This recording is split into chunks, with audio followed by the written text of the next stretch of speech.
আমি হলাম আপনার একমাত্র জামাই আর আপনার মেয়ের একমাত্র প্রিয় বর। কি যা তা বলছো? আমার মেয়ে তো বিয়েই করেনি, তাহলে তুমি কিভাবে ওর বর হও? জানি তো বিশ্বাস করবেন না। দাঁড়ান, নুহাস, কাবিননামাটা নিয়ে আয় তো। নুহাস কাবিননামাটা নীরের হাতে দেয়। তারপর নীর তা ওসমান সাহেবের হাতে দেয়। ওসমান সাহেব তা হাতে নিয়ে দেখে সত্যি এইটা নীর আর তানবীর কাবিননামা, আর তাতে তানবীর সাইনও রয়েছে। এইসব দেখে ওসমান সাহেব মাথায় হাত দিয়ে বসে। তা দেখে নীর বলে, কি বিশ্বাস হলো তো যে আমি আপনার মেয়ের একমাত্র বর? এখন হয়তো আপনার মাথায় আসতেছে কিভাবে কি হলো, তাই তো? আসলে ওই যখন হোস্টেলে পড়তো তখন আমাদের পরিচয় হয়। ওই যে ওই যেই কলেজে পড়ছিল, আমি সেই কলেজের ট্রাস্টি ছিলাম। তানভি আমাকে আগে থেকে পছন্দ করত, কিন্তু আমি কোনো সময় ওকে পাত্তা দেইনি। একদিন তো কিছু কথাও শুনিয়ে গিয়েছিলাম, আর সেটা নাকি ওর ইগোতে লেগে যায়। তারপর থেকে জিদ ধরে বসে সে নাকি আমার থেকে এর প্রতিশোধ নিবে। এরপরও প্রতিশোধ নেওয়ার জন্য পিছে পড়ে যায়। সে আমার সাথে ভালোবাসার অভিনয় করতে থাকে, আর একসময় আমিও ওর ভালোবাসা দেখে ওকে ভালোবেসে ফেলি। কিন্তু কিছুদিন না যেতেই তানভি আমায় বিয়ে করার জন্য জোর করতে থাকে। যেহেতু আমি ওকে ভালোবাসতাম, তাই তখন আমিও রাজি হয়ে ওকে বিয়ে করে ফেলি। কিন্তু বিয়ের পরের দিন ওকে আমি আর খুঁজে পাইনি। পরে ওর ফ্রেন্ডদের জিজ্ঞেস করলে জানি ওই এসব আমার থেকে ওর অপমানের প্রতিশোধ নেওয়ার জন্য এমন করেছে। আর ও আমায় ধোঁকা দিয়ে এখানে আপনার কাছে চলে এসেছে। এখন যত যাই হোক, ও আমার স্ত্রী। ও আমায় ভালো না বাসুক, আমি তো বাসি নাকি? তাই আমি ওকে আমার কাছে নিয়ে আসবো বলে ঠিক করি। কিন্তু মাঝে আমার কিছু কাজ পড়ে যায়, যার জন্য আমায় দেশের বাইরে যেতে হয়। কিন্তু আজ যখন এসে শুনলাম ও অন্য কাউকে বিয়ে করছে, তখন মাথায় আগুন ধরে যায়। যত যাই হোক, আমি ওকে সত্যি ভালোবাসি, আর ও আমার বউ। আমি কিভাবে ওকে অন্য একজনের সাথে সহ্য করি? তাই আমি সবার সামনে ওকে এইভাবে মানে লজ্জা পাওয়ার মানে উম, এতক্ষণ তানবীর চুপ থাকলেও এখন সে চুপ থাকতে পারল না। সে বাবার সামনে বলতে নেয়। বাবা, এসব মিথ্যা। তুমি আমার কথাটা শোনো। তানভি আর কিছু বলার আগেই ওসমান সাহেব তানভীর গালে চড় বসিয়ে দেয়। যে নাকি আজ পর্যন্ত নিজের মেয়ের গালে ফুলের টোকাও পড়তে দেয়নি, সে আজ তাকে চড় মারল। তানভি ছল ছল চোখে বাবার দিকে তাকিয়ে বলে, বাবা, চুপ, একদম চুপ। এই শিক্ষা দিয়েছি আমি তোকে? আমি জানতাম তুই একটু জেদি, কিন্তু তাই বলে তুই এতটা নিচে নামতে পারলি? তুই যে এমন হবি তা আমি কল্পনাও করতে পারিনি। তোর মা মারা যাওয়ার পর তোর কাট তোর মা মারা যাওয়ার পর তোর কোনো ইচ্ছাই কমতি রাখিনি। তুই বল, ঢাকায় গিয়ে পড়ালেখা করবি, তাও করতে দিয়েছি। তোকে ফুল ফ্রিডম দিয়েছি। আজ সেই ফ্রিডমের এমন শিক্ষা দিলি আমায়। আমার মান সম্মান তুই ধুলোয় মিশিয়ে দিলি। কি জানি কাকে না কাকে বিয়ে করেছিস। তোর এই জেদের জন্য আমাকে বারবার অপমানিত হতে হয়। ও শ্বশুর মশাই, আমি যে কেউ না বুঝলেন? আপনি হয়তো আমায় চিনেন নাই। নীর রহমানের নাম তো শুনছেনই। নীর রহমানের নাম তো শুনেছেনই, তাই না? The owner of ADB company and the number 1 businessman of Dhaka city. আমি সেই নীর রহমান। চাইলে খোঁজ করে দেখতে পারেন। পেছন থেকে কে যেন এসে পেছন থেকে বলে। হ্যাঁ, ওই সত্যি নীর রহমান ঢাকা টপ বিজনেসম্যানের মধ্যে একজন। ওসমান সাহেব তা শুনে কিছুক্ষণ চুপ করে রইলেন। তারপর নীরের দিকে শান্ত চাহনিতে তাকিয়ে বলে, এখন তুমি কি চাও? আমি আমার বউকে চাই। ওকে নিজের সাথে করে নিয়ে যেতে চাই। আচ্ছা, তাই হবে। তুমি আমার মেয়েকে নিয়ে যেতে পারো, কিন্তু এর আগে আমার এক শর্ত আছে। আমি সব শর্তে রাজি। তুমি যে এখন আমার মেয়ের এত বড় সর্বনাশ করলে, ওর যে মান সম্মান সব মাটিতে মিশলে তা এখন তোমাকে ঠিক করতে হবে। তোমাকে এখন এই মুহূর্তে সবার সামনে ওকে বিয়ে করতে হবে। পুরো দুনিয়ার সামনে ওকে এখন তোমার নিজের স্ত্রী হিসাবে পরিচয় দিতে হবে। এতে আমার কোনো অসুবিধা নেই। তানভি এতক্ষণ চুপ থাকলো, এখন আর চুপ থাকতে পারলো না। সে বলে ওঠে, কিন্তু আমি না, ওকে বিয়ে করব না, কোনো মতেই না। আমি মরে যাব, কিন্তু তাও ওকে বিয়ে করব না। ঠাস ঠাস ঠাস। তানভি গালে হাত দিয়ে তার বাবার দিকে ছলো ছলো চোখে তাকিয়ে আছে। আরেকটা কথা বললে আমি আরেকটা কথা বললে আমি ভুলে যাব তুই আমার মেয়ে। এত কিছু করার পর তুই কোন মুখ দিয়ে বলছিস যে তুই এই বিয়ে করবি না? ছেলেটার সাথে এমন করার পরও যে ও তোকে সসম্মানে ছেলেটার সাথে এমন করার পরেও যে তোকে ও সসম্মানে নিজের স্ত্রীর অধিকার দিচ্ছে, তোকে মেনে নিতে চাচ্ছে, তারপরেও তুই কোন মুখে মানা করছিস? বাবা, তুমি যাই বলো, আমি ওকে বিয়ে করব না, করব না মানে না। ওর মতো মানুষের সাথে আমি থাকতে পারবো না। তুই যদি এই বিয়ে না করিস তাহলে আমার মরা মুখ দেখবি। বাবা, এই ছেলের জন্য তুমি আমায় এটা বলতে পারলে? পারলাম। কেন পারলাম না তুই বল? আমার যা মান সম্মান ছিল তা তো ধুলোয় মিশিয়ে দিলি। এখন যতটুকু সম্মান আছে তা তো শেষ করে দিস না। আজ তোর জন্য আমার মাথা নিচু হয়ে গেছে। যে মেয়েকে নিয়ে আমি এক সময় গর্ব করতাম, সে আজ আমার মাথা নিচুর কারণ। তুই কিভাবে এইভাবে অন্য একজনের ঠকাট তুই কিভাবে এইভাবে অন্য একজনকে ঠকাতে পারলি? কিভাবে এখন তুই বল, তুই এই বিয়ে করবি না, করবি কিনা? এখন তুই বল, এই বিয়ে তুই করবি কিনা? তানভি কিছু না বলে চুপচাপ দাঁড়িয়ে থাকে, আর তার চোখ দিয়ে টুপটাপ করে পানি পড়ছে। তা দেখে ওসমান সাহেব বলেন, বলল, হ্যাঁ, আমি রাজি। এই শুনে নীর একটা পৈশাসিক হাসি দিল আর বলল, এই না হলো আমার বউ। কাজী সাহেব, আপনি বিয়ে পড়ান। তারপর কাজে বিয়ে পড়ানো শুরু করলো। তানভিকে কবুল বলতে বললে তানভি কিছু না বলে নিচের দিকে তাকিয়ে আছে। অনেকবার জিজ্ঞেস করার পরও তানভি কিচ্ছু বলল না। তখন ওসমান সাহেব সামনে এসে বললেন, মা কবুল বলো। তানভি বাবার দিকে অশ্রুভরা নয়নে তাকায়। তা দেখে ওসমান সাহেব বলেন, মা কবুল বল। যে ভুল তুই করেছিস তা সহ তোকেই শুধরাতে হবে, তাই না? আর নিজের ভুলকে এখন শুধরানোর একটাই উপায়, কবুল বলে দে মা। তানভি এতক্ষণ মনোযোগ দিয়ে তার বাবার কথাগুলো শুনছিল। সেও ভাবতে থাকে, হ্যাঁ, যে ভুল আমি করেছি তা আমাকেই শুধরাতে হবে। নীরবকে ভালোবেসে আমি যে ভুল করেছি তার মাসুল তো আমাকেই দিতে হবে। কিন্তু এর মাঝে আমি আমার বাবার সম্মান নষ্ট হতে দিব না। এখন যা করার আমাই করতে হবে। এইসব মনে মনে ভেবে তানভি কিছুক্ষণ চুপ থাকে। তারপর একটা দীর্ঘ শ্বাস নিয়ে কবুল বলে ফেলে। এভাবেই তাদের বিয়ের কাজ সম্পন্ন হয়। বিদায়ের সময় ওসমান সাহেব তার মেয়েকে ধরে কান্না করলে আর বলেন, মা, আমাকে মাফ করে দিস। আজ এই প্রথম তোর গায়ে হাত তুলেছি আমি। যাকে আজ পর্যন্ত ফুলের টোকাও পড়তে দেইনি তাকে মেরেছি আমি। মাফ করে দে। কি করব বল?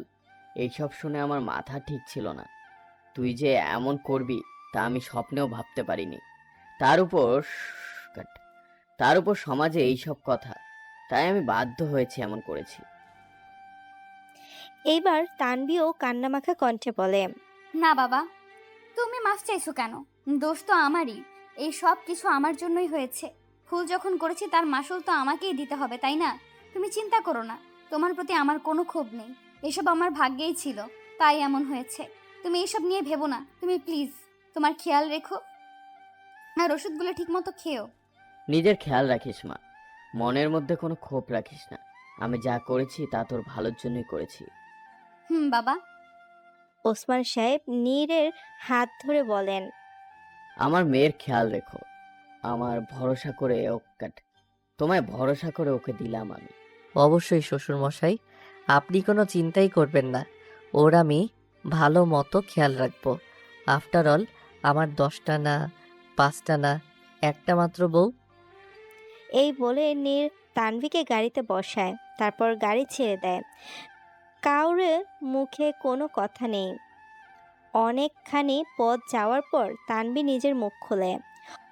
কি খুশি তো তুমি এবার? আমি আবার কেন খুশি হতে যাব? অবাক হয়ে জিজ্ঞেস করলো। তুমি যা করতে চেয়েছিলে তা তো করতেই পেরেছো। তোমার তো খুশি হওয়ার কথা। তুমি ভালো করেই জানো আমি যা চাই তা হাসিল করেই ছাড়ি। আর আমি যা চাই তা এখনো পূরণ হয়নি। সবে মাত্র তো শুরু। এখন আরো অনেক কিছু আমার করার আছে। আর কি করার বাকি আছে শুনি? সব তো শেষ করেই দিলে। হুম, এখনো কিছু শেষ হয়নি। তুমি যদিও শেষ করতে চেয়েছিলে, কিন্তু তা শেষ হয়নি, বরং শুরু হয়েছে। তুমি শুরু করেছো এসব। আজ যা হয়েছে সব তোমার দোষে। আচ্ছা, কি দোষ ছিল আমার যে তুমি আমার সাথে এমন করলে? কেন করেছি তা তুমি নিজেকে জিজ্ঞেস করো। তুমি যে জঘন্য কাজটা করেছো, তারপর তোমার কি এইটাই পাওনা নয়? কি করেছি আমি? হ্যাঁ, কি করেছি? তুমি তুমি হঠাৎ করেই তানভীর মাথা ঘুরে ওঠে। তারপর একদম নিস্তেজ হয়ে নীরের উপর ঢলে পড়ে। তানভীরকে এইভাবে ঢলে পড়তে দেখে নীর হাইপার হয়ে যায় আর আস্তে আস্তে তানভীর গালে থাপ্পড় দিয়ে থাকে। তানভি, কি হয়েছে তোমার? এই তানভি, চোখ খোলো। এই তানভি। নীর ড্রাইভারকে বলল গাড়ির স্পিড বাড়াতে। কিছুক্ষণের মধ্যেই তারা বাসায় পৌঁছে যাবে। নীর তানভীকে কোলে নিয়ে বাসার ভেতরে ঢুকে সোজা বেডরুমে চলে যায়। কিছুক্ষণের মধ্যে ডাক্তারও এসে পড়ে। নীর গাড়িতে থাকাতেই ওর ফ্যামিলি ডাক্তারকে কল করে আসতে বলে দিয়েছিল। ডাক্তার এসে তানভীরকে দেখলে আর বলল দুর্বলতার কারণে এমন হয়েছে। তানভীর শরীর রক্তশূন্যতার অভাব রয়েছে আর তার উপর ভিটামিনের অভাব রয়েছে। ওর দিকে স্পেশালভাবে নজর রাখতে হবে। ডাক্তার আর কিছু মেডিসিন লিখে দিয়ে চলে যায়। নীর তানভীর পাশে বসে ওর মাথায় হাত বুলিয়ে দিতে থাকে আর বলে, আমাদের লাইফে তো এমন হওয়ার কথা ছিল না। আমরা না একসাথে কত স্বপ্ন বুনেছিলাম, কিন্তু তুমি সব নষ্ট করে দিলে, সব উজাড় করে দিলে। কেন করলে এমন? কেন তুমি আমার সাথে এমন বিশ্বাসঘাতকতা করলে? জানো, আমার লাইফের সবচেয়ে বড় আঘাতটা তুমি এই করলে। আমি স্বপ্নেও ভাবিনি তুমি আমার সাথে এমন করবে। কেন করলে আমার সাথে এমন? এই বলে নীরের চোখ দিতে 2 ফোঁটা নোনা জল গড়িয়ে পড়ল। রাত 12টা বাজে। তানভী ধীরে ধীরে তার চোখ খুলছে। সে আস্তে করে উঠে বসে মাথাটা চেপে ধরে। তারপর পুরো রুমে চোখ বোলাতে শুরু করে। সে বুঝতে পারছে সে এইখানে কিভাবে। তারপর তার আস্তে আস্তে সব কথা মনে পড়তে থাকে। তখনই নীর রুমে ঢুকে ফ্রুটস আর জুস নিয়ে রুমে আসে। তানভীর নীরকে দেখে তার মুখ ঘুরিয়ে নেয়। নীর তানভীরের পাশে বসে বলে, কেন? নাও, কিছু খেয়ে নাও, তোমার শরীর অনেক দুর্বল। এই বলে তানভীর সামনে খাবার ধরতেই সেই তা থালা দিতে ফেলে দেয় আর দাঁড়িয়ে যায় আর বলে, আর চিল্লিয়ে চিল্লিয়ে বলে, আমি তোমার হাতের কিছুই খাবো না। চলে যাও এখান থেকে। তোমার সাহস কিভাবে হলো এসব করার? আমার সাহসের দেখছো কি তুমি? আমি যে কি আর কি কি করতে পারি তার ধারণাও তুমি রাখো না, বুঝছো?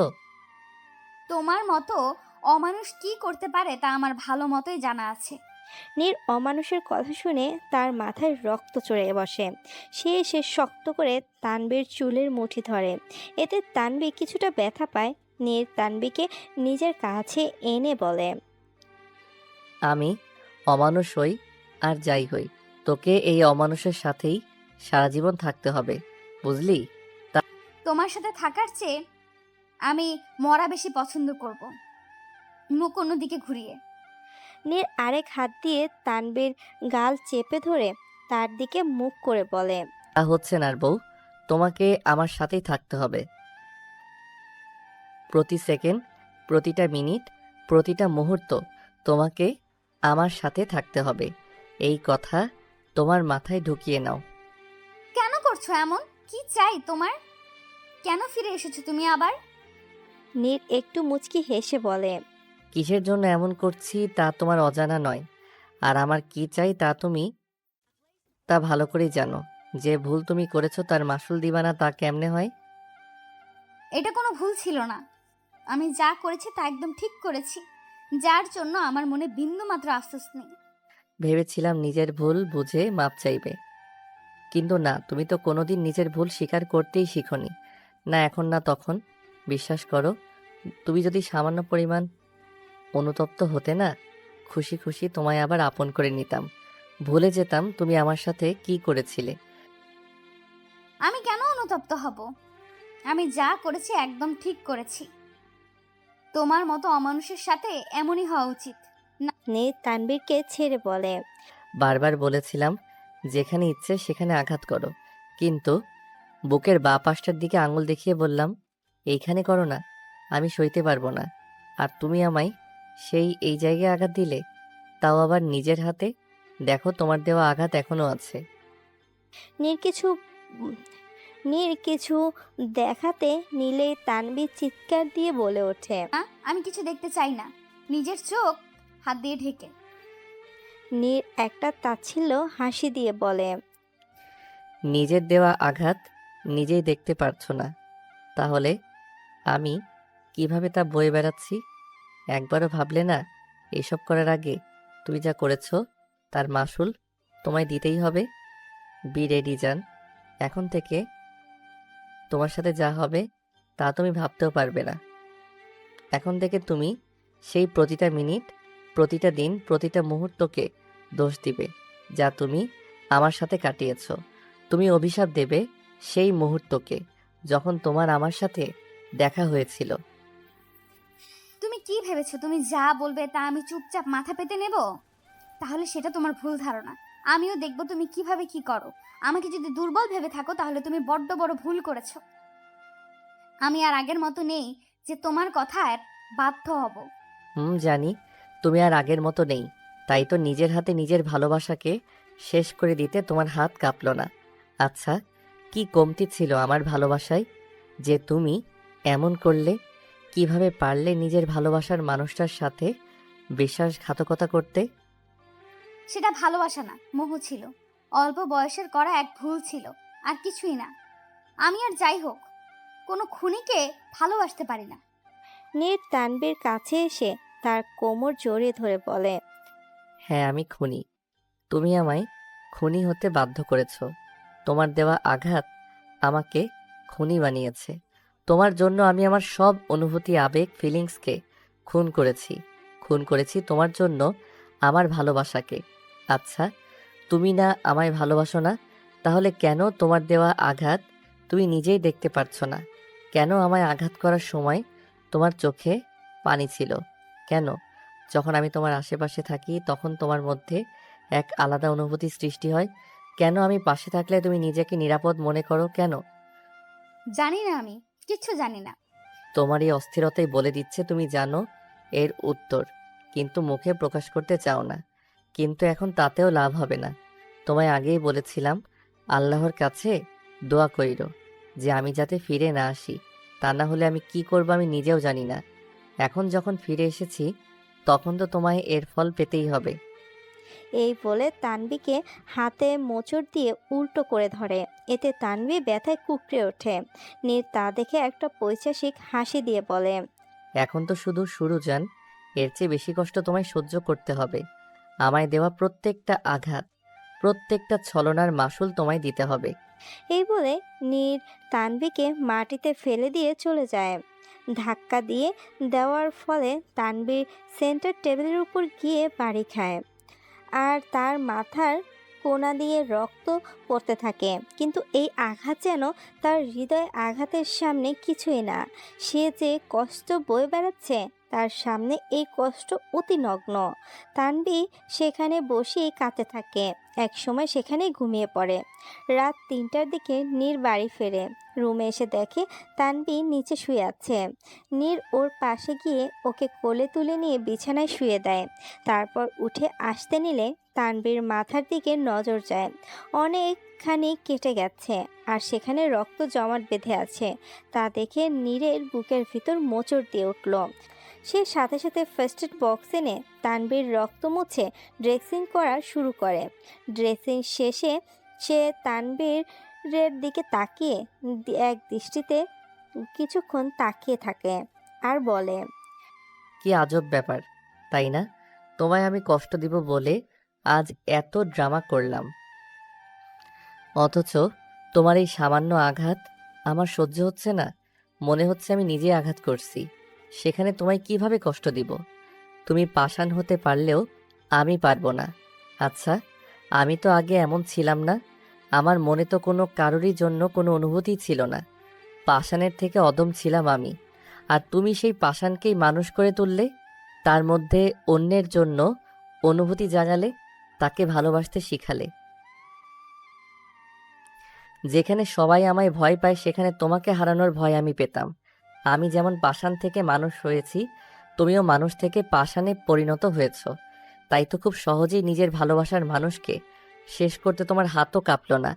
নীর কিছুক্ষণ চুপ থেকে আবার বলে, আচ্ছা, কেন করলে এমন আমার সাথে?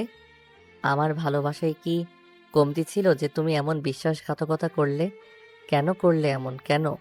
তোমার সব কথাই তো আমি রেখেছিলাম, সব ছেড়ে দিয়েছিলাম, সব ছেড়ে তোমার কাছে ছুটে এসেছিলাম।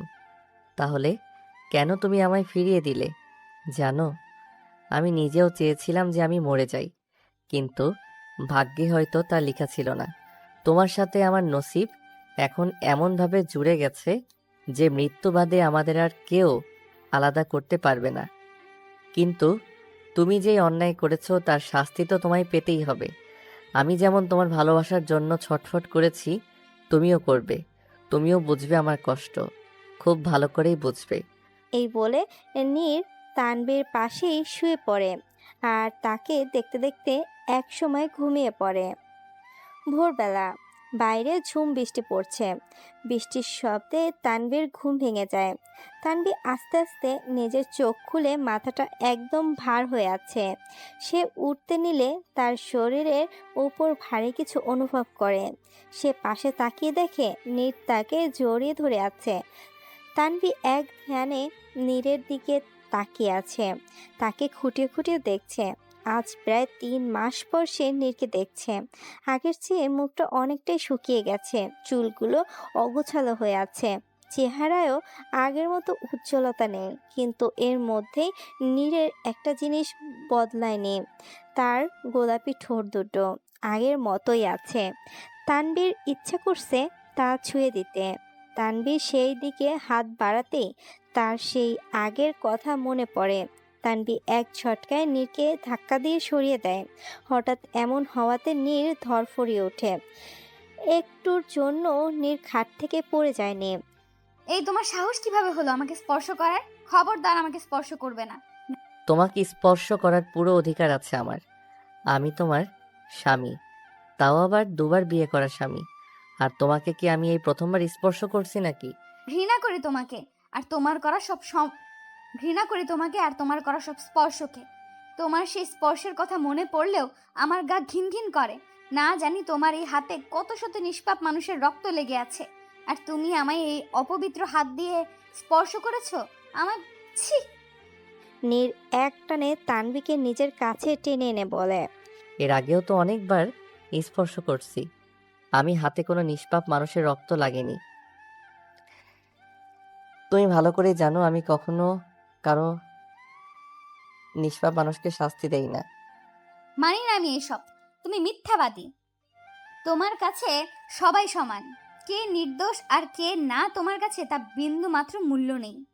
মূল্য আছে তো শুধু টাকার, আর কোনো কিছুর মূল্য নেই তোমার কাছে। আমার কাছে হয়তো কোনো মূল্য নেই, কিন্তু তোমার কাছে আছে কি? বরং আমার থেকে তো তোমার কাছে অন্যের মূল্য নেই। তাই তো খুব সহজেই নিজের ভালোবাসার মানুষকে আঘাত করতে পারলে, তাকে মাঝ রাস্তায় ছেড়ে দিতে পারলে, তার ভালোবাসাকে পায়ে ঠেলে দূরে সরিয়ে দিলে। তাই তো তুমি যার প্রাপ্য তুমি তাই পেয়েছো। তুমি খুনি, আর একজন খুনিকে ভালোবাসা যায় না। তাই না? তাহলে তখন কিভাবে ভালোবেসেছিলে? আমি তোমায় কখনোই ভালোবাসিনি, আর না ভালোবাসি, আর না কোনোদিন ভালোবাসবো। ঠিক আছে, এতদিন আমার ভালোবাসা দেখেছো, এখন দেখবে আমার রাগ আর অবহেলা। এই বলে নীর তানভীকে ছেড়ে রুমে থেকে বেরিয়ে যায়। আর তানভী সেখানে বসেই কাঁদতে থাকে আর বলে, কেন এমন হলো আমার সাথে?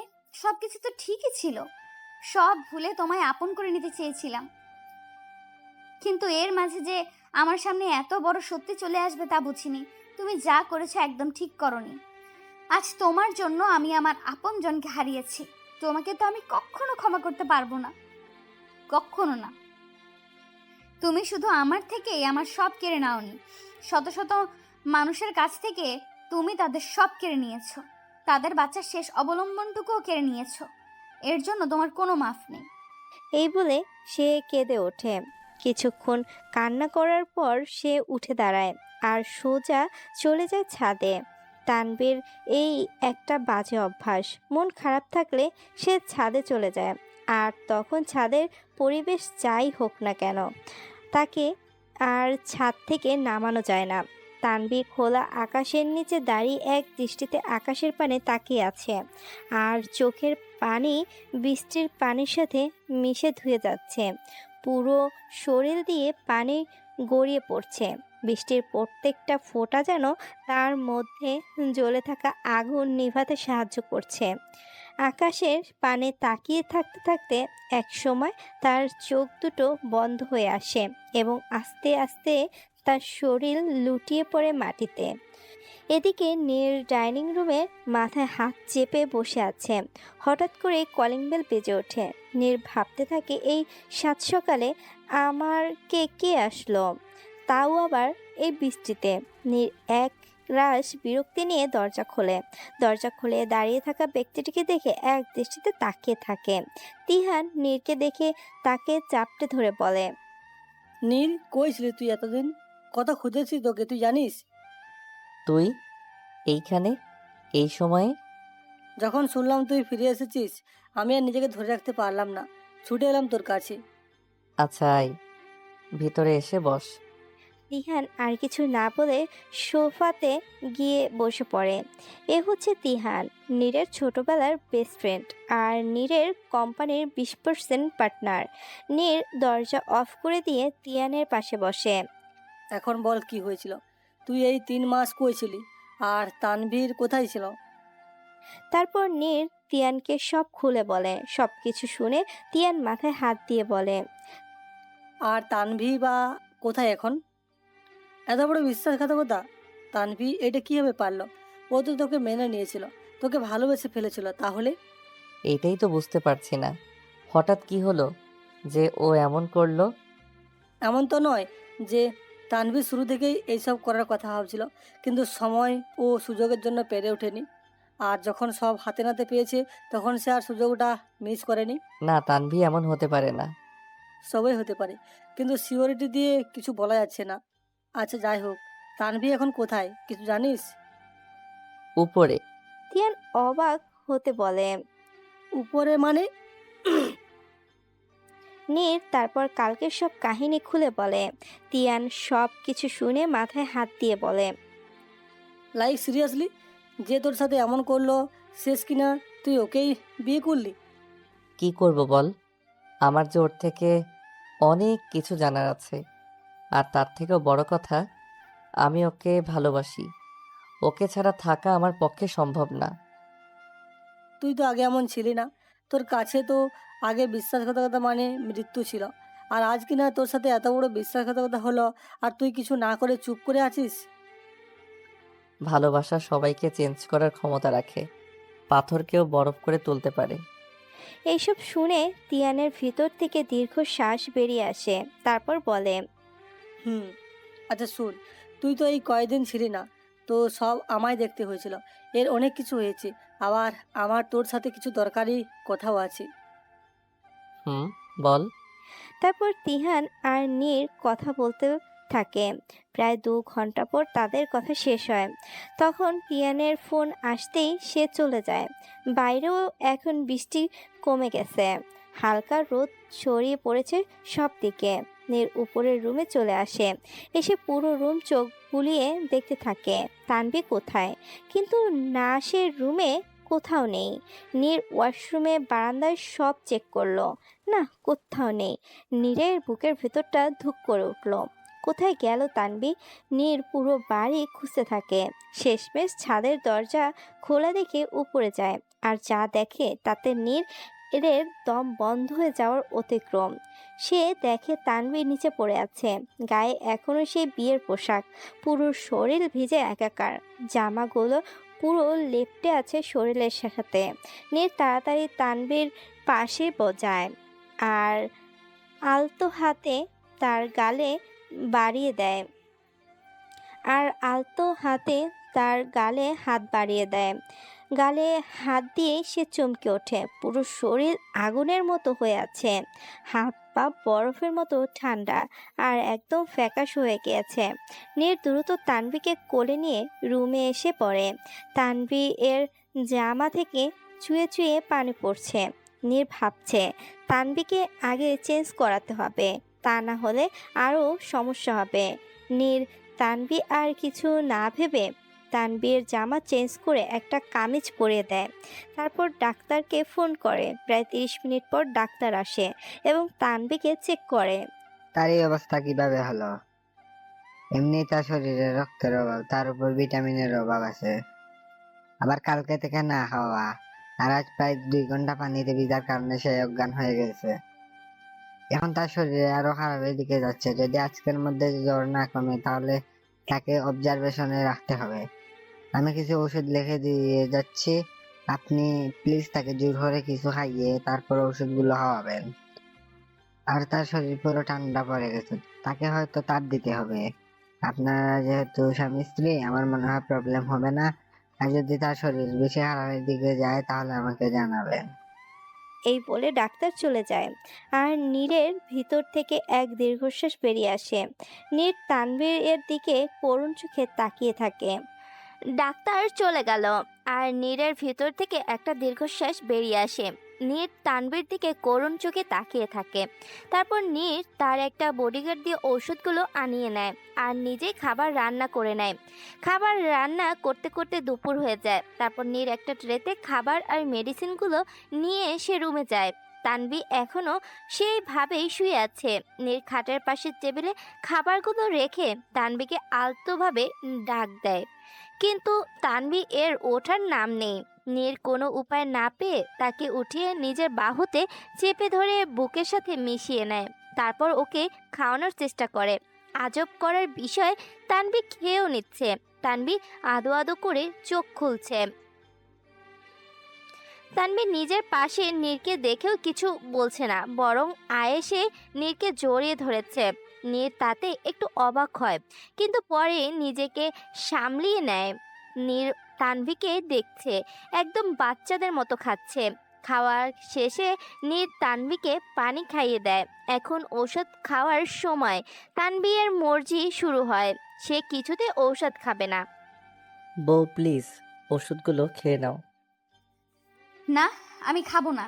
এই ওষুধ তিতা, আমি খাবো না। ঠোঁট উল্টিয়ে বাচ্চাদের মতো করে বলে। বউ এমন করে না, তুমি না আমার লক্ষ্মী সোনা, খেয়ে নাও, তা না হলে শরীর খারাপ করবে। তাও আমি খাবো না, মানে খাবো না। জান প্লিজ, জিদ করে না। আমার ওষুধ খেতে ভালো লাগে না, আমি খাবো না। নীর তো এখন পড়ল মহা মুশকিলে। অনেক বোঝানোর পরও যখন তানভী মানছে না, তখন নীর উপায় না পেয়ে নিজের মুখের ঔষধ পানি নিয়ে তানভীর ঠোঁট দুটো আঁকড়ে ধরে।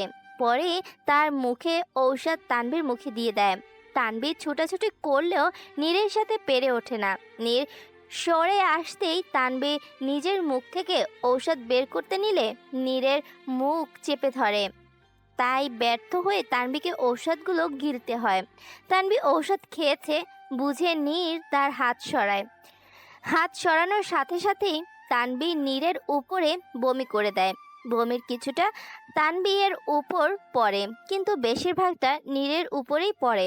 কিন্তু আজব ব্যাপার, বিষয় নীরের কোনো প্রতিক্রিয়া নেই।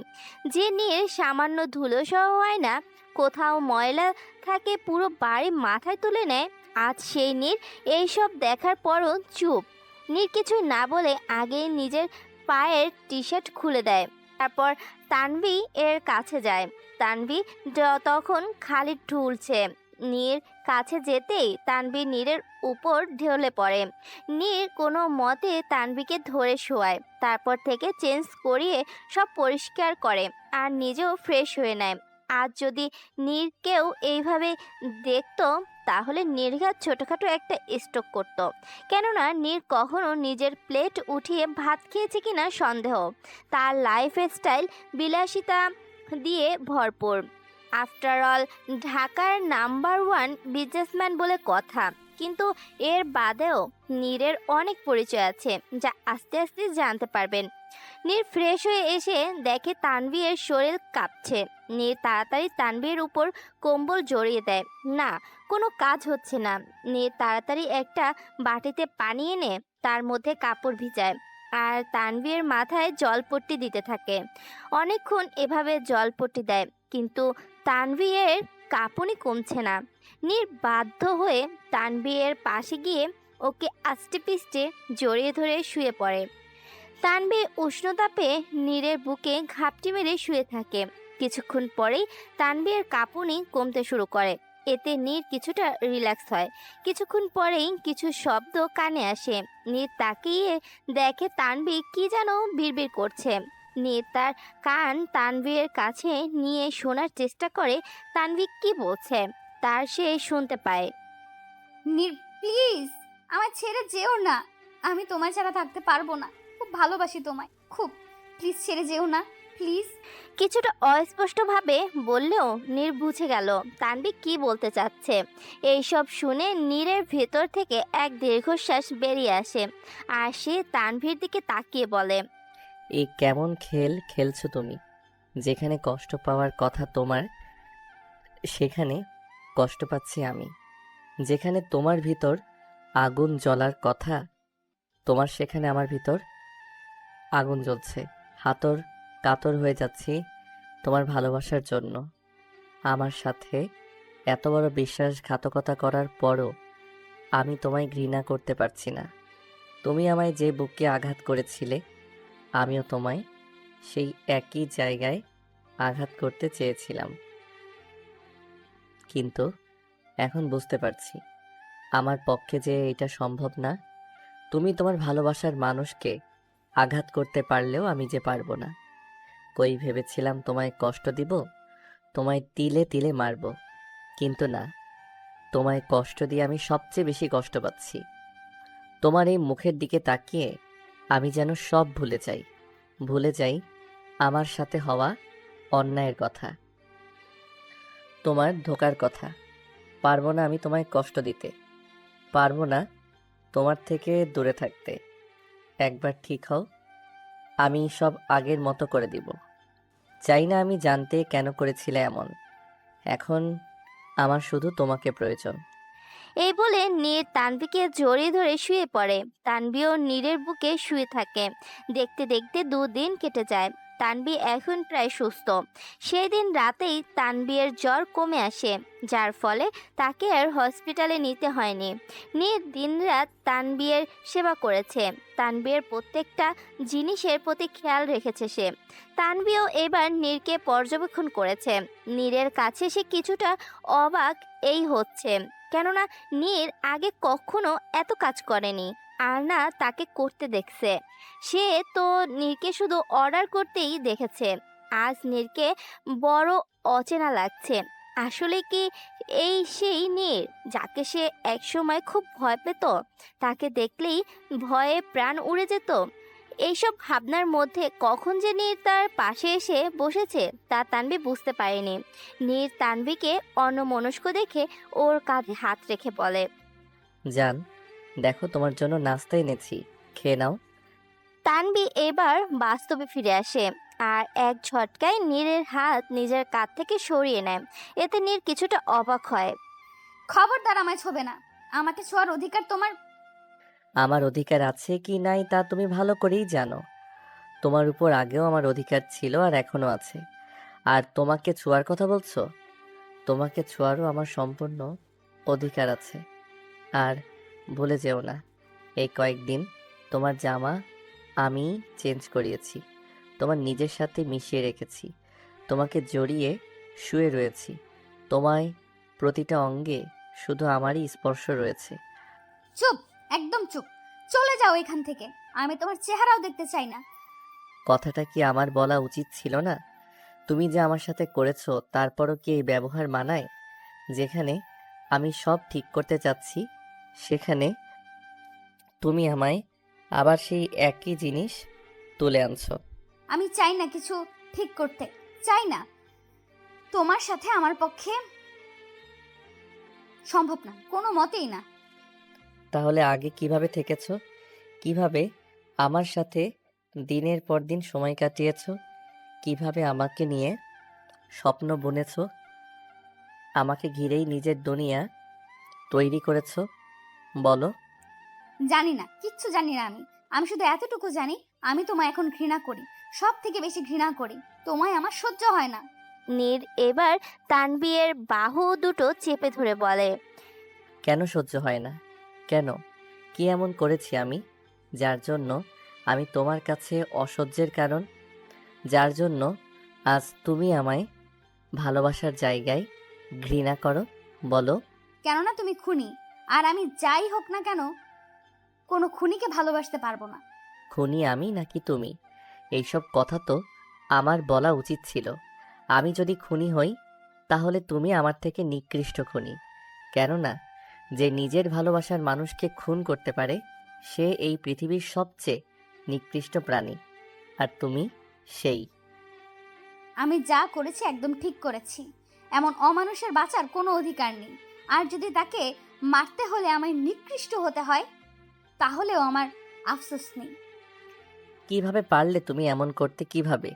একবারও হাত কাঁপলো না আমার বুকে গুলি চালানোর সময়? নিজের টি শার্ট টান দিয়ে খুলে বলে, বুকের ডান পাশে একটা গোল ক্ষত দেখা যাচ্ছে আর তার চারপাশে হালকা রক্ত জমাট বাঁধা। এইটা দেখে সাথে সাথে তানভীর নিজের হাত দিয়ে মুখ লুকিয়ে ফেলে। দেখো, তোমার দেওয়া আঘাত এখনো সতেজ আছে। আমি রেখেছি। কেননা এইটা সবসময় আমায় তোমার সেই বিশ্বাসঘাতকতার কথা মনে করিয়ে দেয়। রোজ তোমার দেওয়া আঘাত দেখি আর তোমার দেওয়া প্রতিটি আঘাত প্রতারণা, ছলনার কথা মনে করি। দেখো, একবার দেখো না। কি দেখতে পারবে না তাই তো? আচ্ছা, যেখানে তুমি নিজের দেওয়া আঘাতই নিজে দেখতে পারছো না, আমার কষ্ট দেখতে পারছো না, সেখানে তুমি কিভাবে দাবি করো যে তুমি আমায় ঘৃণা করো? আমি কিচ্ছু জানি না। আমি শুধু এতটুকু জানি যে আমি তোমায় ঘৃণা করি, সব থেকে বেশি ঘৃণা করি। হুম, তুমি আমায় ঘৃণা করো না, বরং আমায় নিজের থেকেও বেশি ভালোবাসো। আর আমি এইটা 100% শিওর যে তুমি ভালোবাসো। কিভাবে জানো? কারণ তোমার চোখ দুটো তোমার ভালোবাসার জানান দিচ্ছে। তোমার না বলা কিছু কথাগুলো বারবার তোমার মনে উকি দিচ্ছে। আমাকে কাছে পাওয়ার পর তোমার চেহারায় কোনো ভয় বা আতঙ্ক নেই, বরং আছে আমায় ফিরে পাওয়ার এক প্রশান্তি। তোমার মন বেকুব হয়ে আছে আমার কাছে ছুটে আসার জন্য। তোমার এই ক্লান্ত চাহনি বলে দিচ্ছে কত রাত তুমি আমার জন্য নিজের বালিশ ভিজিয়েছ, কত রাত নির্ঘুম কাটিয়েছ। আমার স্মৃতি যে তোমায় প্রতিনিয়ত কুরে কুরে খেয়েছে, কিন্তু তুমি এসব মানতে নারাজ। তোমায় আমি ভালো করেই চিনি। তুমি মরে যাবে তাও স্বীকার করবে না তুমি আমায় ভালোবাসো। তানভীর নিশ্চুপ। তার কাছে যে এর উত্তর নেই, কেননা নীর যা বলছে তা একদম সত্যি। সে চাইলেও এইসব অস্বীকার করতে পারবে না, আর না স্বীকার করতে পারবে। তানভীর যে নিশ্চুপ দেখে নীর বলে, জানি না কেন এমন করেছো। আমি নিশ্চিত তুমি শুধু এমন করনি, অনেক বড় কিছু হয়েছে তাই তুমি এমন করেছো। তা না হলে যে আমার সামান্য ক্ষত দেখতে পারতো না সে কিভাবে আমায় এত বড় আঘাত দিতে পারে? কিন্তু তুমি যা করেছো তার শাস্তি তো তোমায় পেতেই হবে। তুমি যা করেছো তার মাসুল হিসেবে তোমায় আমার সাথে আজীবন থাকতে হবে। আমার থেকে তুমি কোনোদিন মুক্তি পাবে না। এই বলে নীর হনহন হ্যাঁ, তুমি ঠিক। নিজের চাইতেও বেশি ভালোবাসি তোমায়। কিন্তু তুমি যা করেছো তার সামনে আমার ভালোবাসা অতি নগণ্য। তোমার করা সব ভুলের জন্য আজ আমি বাধ্য হয়েছি আমার ভালোবাসাকে মাটি চাপা দিতে। কেননা আমি তোমার সব কিছুর জন্য মাফ করতে পারলেও আমার এমন না করলে তুমি পারতে। কেন এমন করলে তুমি? আমার ভালোবাসা নিয়ে কিভাবে খেলতে পারলে? আমার থেকে এইভাবে সব এইভাবে কেড়ে নিলে? তখন আমার উপর দিয়ে যা গিয়েছে তা তুমি কল্পনাও করতে পারবে না। আর এইসবের জন্য তুমি দায়ী। তোমায় কখনো আপন করে নিতে পারবো না। এই বলে নীর হনহন করে বের হয়ে যায় আর তানভি সেখানে বসে কাঁদতে থাকে। তানভি এইসব মনে মনে বলছে আর অঝরে কাঁদছে। সে হাঁটু গেড়ে বসে তার মধ্যে মুখ লুকিয়ে বসে থাকে। আজ তার মনে সেই আগের দিনের স্মৃতিগুলো নাড়া দিচ্ছে। তার মন ছুটে যাচ্ছে সেই 3 বছর আগে, যেখান থেকে তানভি আর নীরের কাহিনী শুরু হয়। তানভীরকে ফোন দে। কই ও? আর কতক্ষণ এভাবে বসে থাকবো? ফোনও দিতেই আসি, মাইয়া ধরতাছেই না। ওই কোনোদিন টাইম মতন আসছে যে আজকে আসবে? আমাদের সবাইকে ডেকে সে নিজেই মিস বাংলাদেশ হয়ে গেছে। আধা ঘন্টা পরে ওয়েট করছি, কিন্তু আধা ঘন্টা ধরে ওয়েট করছি, কিন্তু ওর আসার কোনো নাক গন্ধই নেই। দেখ গিয়া পইরা পইরা আবার ঘুমাইতেছেনি। তখন পেছন থেকে তানভি বলে ওঠে, আমি মোটেও পড়ে পড়ে ঘুমাই না, আমি চিত হয়ে শুই। নে আসছে মিস বাংলাদেশ। তখন পিছন থেকে তানভি বলে ওঠে। তানভি নিপার কথায় চাপড় মেরে বলে, আমি মিস বাংলাদেশ না, মিস ওয়ার্ল্ড, বুঝলি? দেখিস না সবাই আমার পেছে মুরগির মতো দৌড়ায়। সবাই এই কথা শুনে হাসতে হাসতে শেষ। আইসে আমাদের মিস ওয়ার্ল্ড, যা দৌড়ে গিয়া কদু খা। হিয়াক থু, আর কিচ্ছু পাইলি না? শেষে কিনা কদু মুরগি খাইতে কইলি? মুরগি তহ গাছে ধরে, তাই না? তোর জন্য কদুই বেস্ট। শেষে কিনা কদু মুরগি খাইতে কইতি, আর তোর জন্য তেলাপোকা বেস্ট। আর তোর জন্য ইয়াক থু, টিকটিকি শাশুড়ি, জোকের বউ, কালাহাতির মাইয়া, তেলাপোকার মাইয়া। তোরে তো আমি মুরগির আইসটা দিয়া, হরিণের দাঁত দিয়া, পিঁপড়ার শিং দিয়া কিমা কইরা তারপর মুরগির ঘু খাওয়াম। আরে স্টপ গাইস, তোরা যে কিভাবে এত ঝগড়া করতে পারিস? আর তানভীর নিজের মুখেরে একটু লাগাম দেবেন, যা আসে তাই কইতে থাকস। ভালো কথার দাম নাই। চুপ হইছে, তোর আর ভালো কথা কইতে হইব না। আচ্ছা তানভি, তুই বল কেন ডেকেছিস আমাদের? কেন ডাকছিলাম? ওইটা তহ তুই জানোস, আমাদের বলতাছস কেন? ভুলে গেছি। হাই রে মাইয়া, ওরা তো মনেই থাকে না, প্লাস এখন কথাও মনে থাকে না। কইছে পড়া মনে থাকে না, আমি সব পারি। আচ্ছা তাই না? তাহলে বলতো নিউটনের বলের সূত্র কি? নিউটনের আবার সূত্রও আসেনি? ওই মিয়া আবার কবে সূত্র বের করলো? এই শুনে তানভি একটু ভেংচি মারে। এই শুনে সবাই মাথায় হাত দিয়ে বসে। এই নায়িকা জিন্দিগিতে শুধরাবার নাম। তানভিকে দিয়ে সব আশা করা গেলেও পড়া নিয়ে বিন্দু মাত্র আশা করা যায় না। 1 নাম্বারের মুরগি পড়ালেখায়। হঠাৎ তানভি চিল্লিয়ে ওঠে, এই মনে পড়ছে। এখন আমাদের বলে উদ্ধার কর। আমার খিদা লাগছিল, কিন্তু টাকা খরচ করতে ইচ্ছা করতেছিল না। তাই ভাবলাম আমার ফ্রেন্ডগুলো থাকতে আমি কেন টাকা খরচ করব, তাই তোদের ডাকছি। এখন না অনেক ক্ষুধা লাগছে, কিছু অর্ডার দে না। সবাই রাগের আগুনে তেলে পুড়ে ছাই।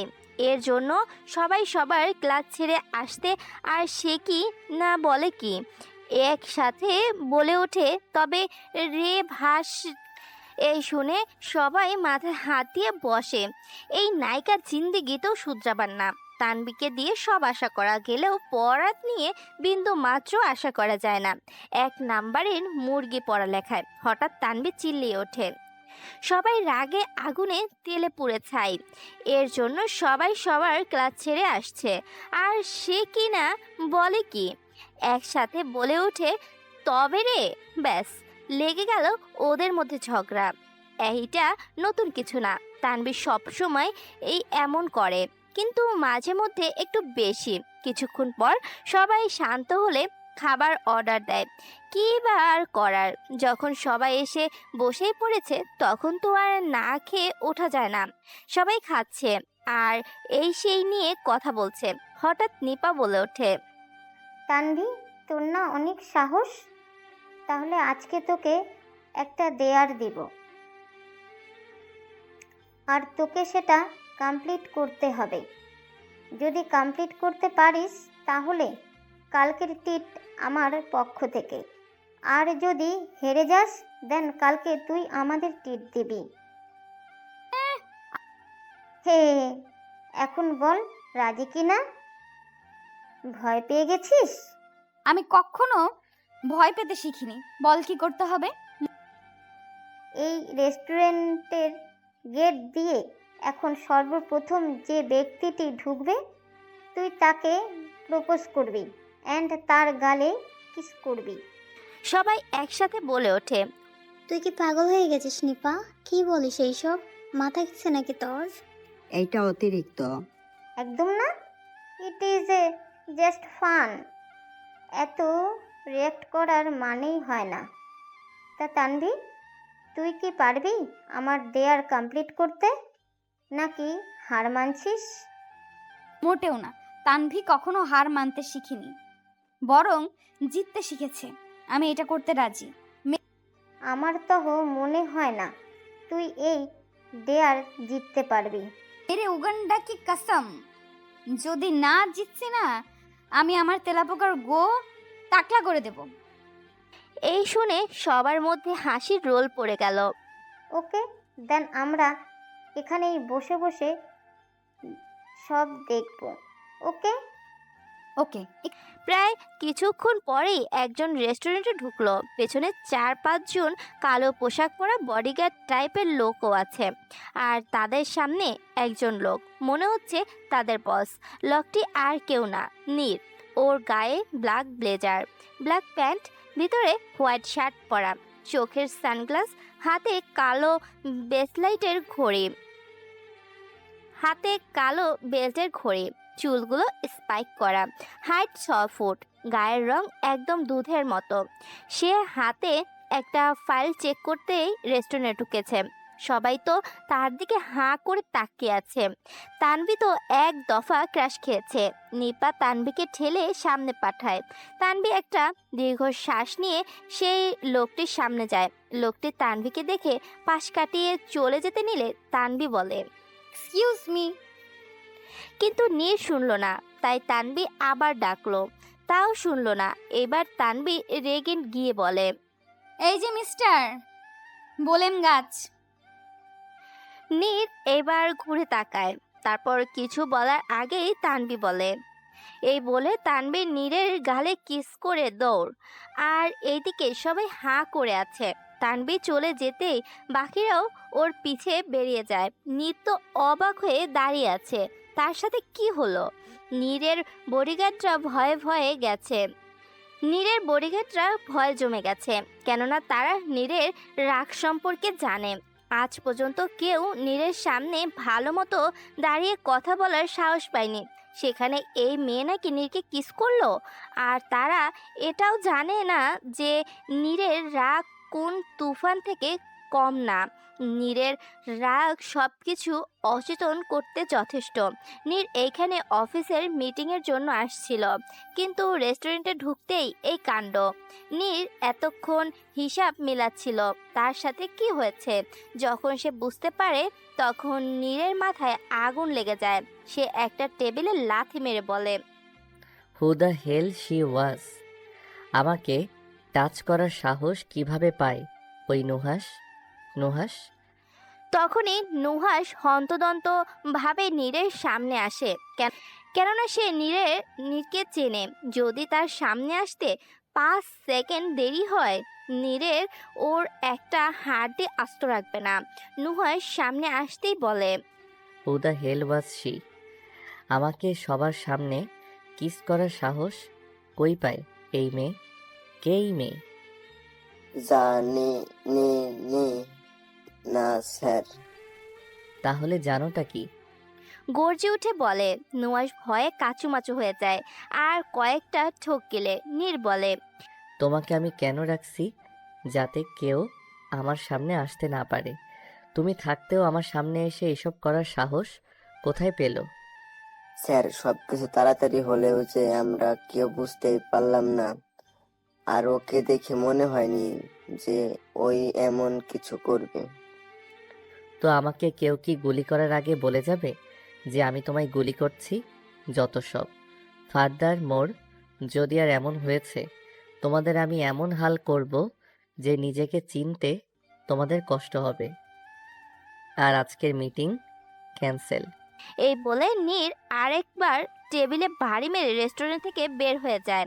আর বাকি সব গার্ডরা যেন প্রাণ ফিরে আসে। এতক্ষণ মনে হয় কোনো বাঘের খাবার নিচে ছিল তারা।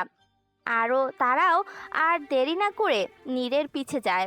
নীর গাড়িতে বসে আছে আর মনে মনে বলছে, আল্লাহর কাছে দোয়া করো তুমি যাতে আর আমার সামনে না পড়ো।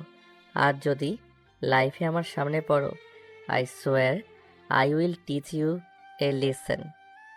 নীর রহমানের সাথে এমন করার ফল সে হাড়ে হাড়ে বুঝবে। তানবি একটা পার্কে গিয়ে হাঁপাচ্ছে, সাথে তার বন্ধুরাও আছে।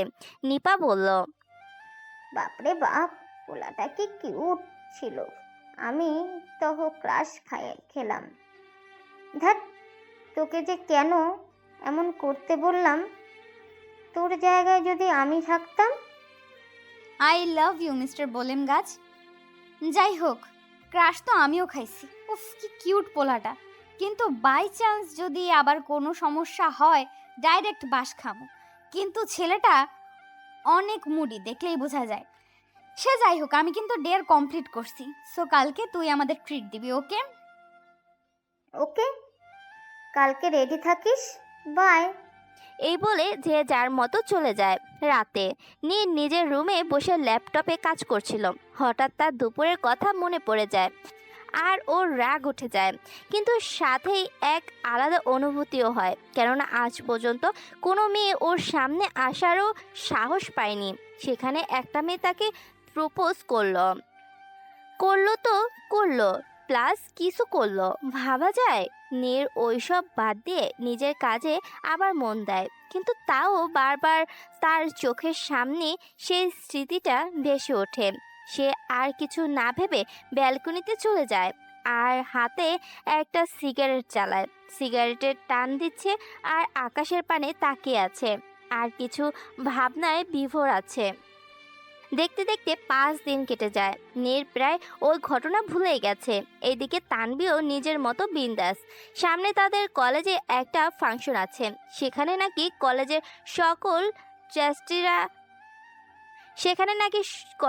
সকল ট্রাস্টিরা আসবে। তাই তানভি সেই ফাংশনের জন্য বিজি হয়ে পড়ে, কেননা এই ফাংশনে তার ভূমিকা অনেক। কিভাবে তার পরেই জানবেন। তো তানভি, সব রেডি তো? দয়া করে এইবার প্লিজ লাস্ট মোমেন্টে কোনো গড়বড় করিস না। দয়া করে টাইমলি উঠে যাস। এত প্যারা নিস কেন? চিল গাইস, আমি ঠিক টাইমে আসবো। এটা তুই আমাদের বিশ্বাস করতে বলস? বিশ্বাস না করার কি আছে? আর এমনিও এই ফাংশন অনেক ইম্পর্টেন্ট, তাই চিন্তা করিস না, এবার কোনো ভুল হবে না। এখন চল না, ক্যান্টিনে যাই, অনেক ক্ষুধা লাগছে। ওকে, চল।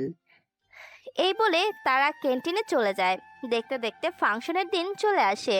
গেস্টদের বরণ করার দায়িত্ব তানবীর উপর পড়েছে, কেননা তানবী পড়ালেখায় খারাপ হলেও বাকি সব দিক দিয়ে নাম্বার 1।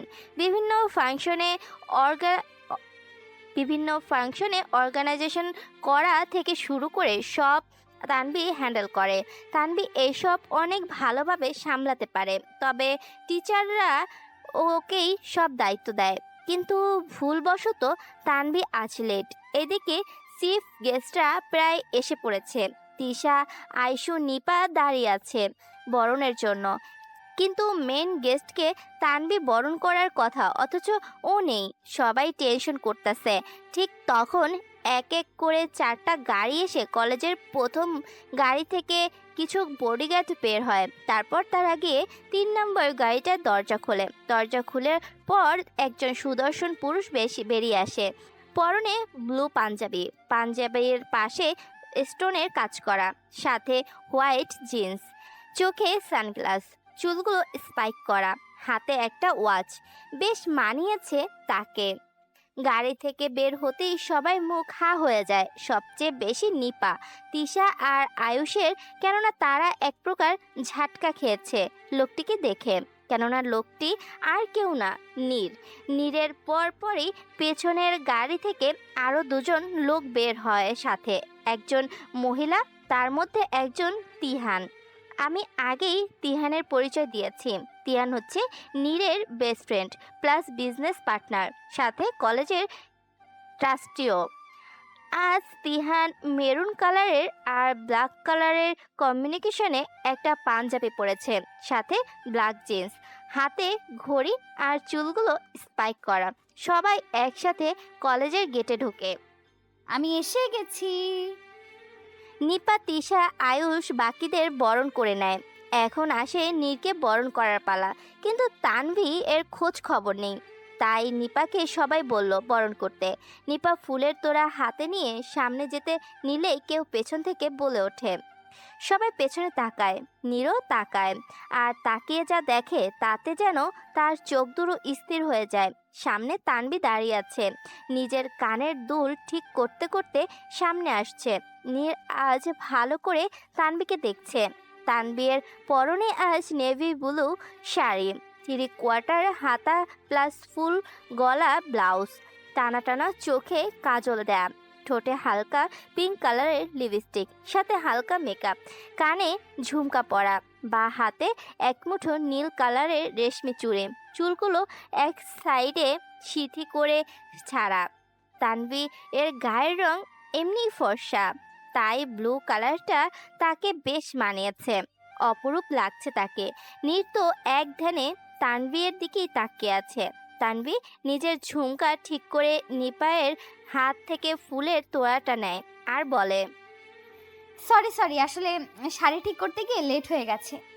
তানভি আর কিছু না বলে সামনে তাকিয়ে চিফ গেস্টদের বরণ করতে গিয়ে বড় বড় শখ খায়। কেননা সামনে যে নীর, ভয়ে কয়েকবার শুকনো গলায় ঠোক গেলে তারপর কাপা কাপা হাতে তাকে ফুল দিয়ে বরণ করে।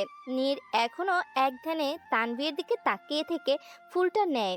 এতে তানভীর কিছুটা আনিজি লাগে। নীর তা বুঝে চোখ সরিয়ে নেয়। তানভীও তাড়াতাড়ি সেখান থেকে সরে আসে। গেস্টরা নিজের জায়গায় গিয়ে বসে।